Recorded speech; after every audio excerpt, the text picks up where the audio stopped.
Hi, I'm Don from DonDronesOn.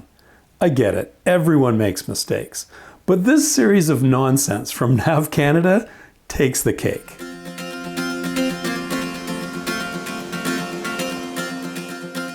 I make mistakes, everyone makes mistakes, but when someone spots something wrong in Drone Pilot Canada, I jump on it right away, confirm the issue, and get it fixed.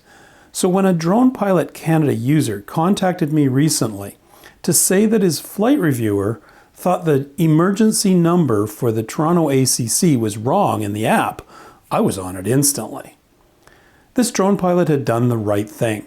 Before contacting me, he touched base with NAV Canada to check.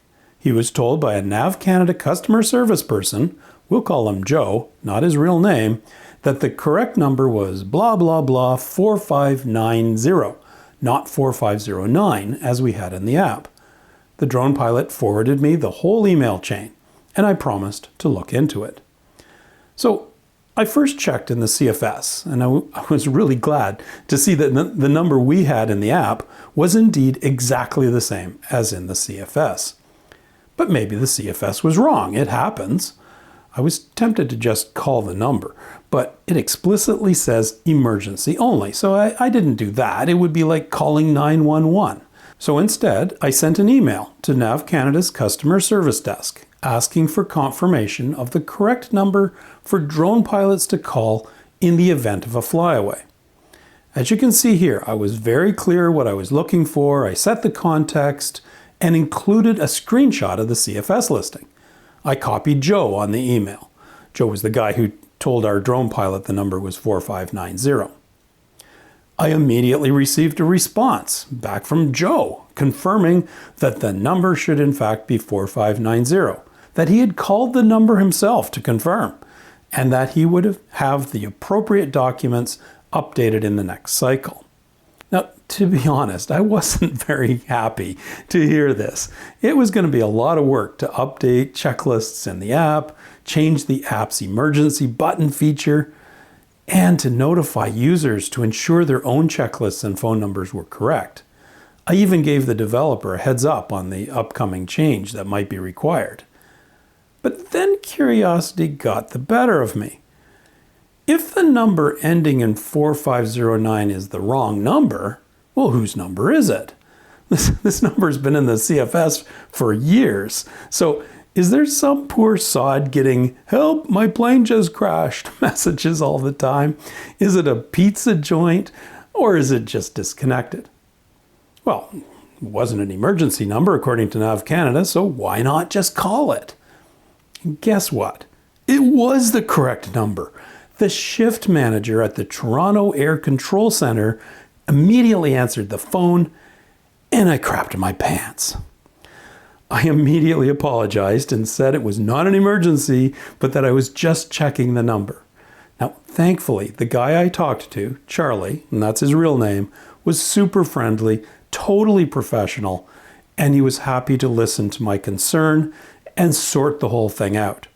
He indicated that there are often incorrect calls because the flight planning number, which is what the 4590 number is so similar. But he agreed that Joe was mistaken in his information. The 4509 number was the right one to call in the event of a flyaway. Charlie said he would contact Joe and put him straight. All good, totally professional. He even spelled his last name using the phonetic alphabet, which is kind of funny. Just me. I let the guy who originally reported the problem know that the 4509 number was in fact correct and thought the issue was closed. Well, later that evening, I get a flurry of automated emails from NavDrone customer support desk, acknowledging my new ticket against NavDrone, and then saying that they had checked the Toronto ACC number and thought it was correct. And that I shouldn't be calling NavDrone about issues like this. I should contact Transport Canada. It looks like whoever received my original email to NAV Canada's support desk saw the words drone and app and immediately raised a NavDrone ticket without actually reading my question, which was to simply confirm the Toronto ACC number. I responded to the ticket, politely indicating it was not, in fact, a NAV drone issue. But wait, there's more. The next day, I attempted to purchase a new subscription to the electronic copies of the CFS. But the NAV Canada EPUB system wouldn't allow me to proceed to checkout to pay for them.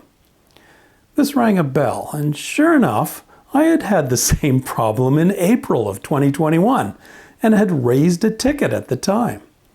In fact, the ticket was still sitting there with the status not yet started. I worked around the problem by switching from Chrome to Firefox. Totally ridiculous, but it worked. Like a good citizen, however, I raised a new ticket. And then, since they don't seem to do anything with their tickets, I sent an email via their contact support button. The next day, I got a response back from, you guessed it, Joe. Yes, the same guy who had the wrong number. He acknowledged that there was a known problem with the cart in Chrome, but didn't explain why nothing had been done about it. Who knows how long it's been broken? I mean, I reported it 9 months ago. He then proceeded to apologize for the confusion over the phone number. And again, I get it. Everyone makes mistakes, and large organizations can be pretty messed up sometimes. But what in the heck is going on at NAV Canada? The problems and confusion and absolute nonsense I went through is both hilarious and terrifying. Is it just me, or do other people run into this? Let me know in the comments below. All I can say is thank goodness that the folks who actually keep the planes from crashing into each other, like Charlie, actually have their heads screwed on right. Thanks for watching. Safe and happy flying.